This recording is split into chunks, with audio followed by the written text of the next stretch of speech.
Nella nostra terapia intensiva pediatrica del Dipartimento Salute Donna del Bambino dell'azienda ospedaliera di Padova. Le condizioni rimangono particolarmente gravi ma stabili e più che tutto non si sono ancora realizzate le condizioni per poter attivare la commissione che deve dichiarare l'eventuale morte cerebrale.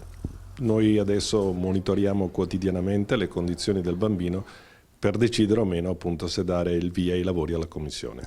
È corretto dire che il bambino sopravvive grazie a dei macchinari?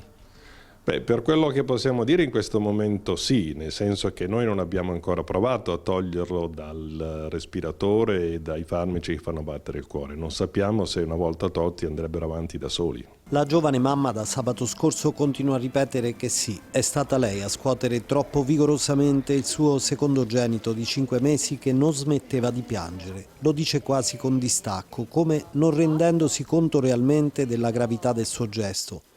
Eppure tragedie come questa, ci spiega il primario, sono purtroppo tutt'altro che rare. Siamo tutti persone deboli, allora se sentiamo momenti di particolare debolezza allora chiediamo aiuto.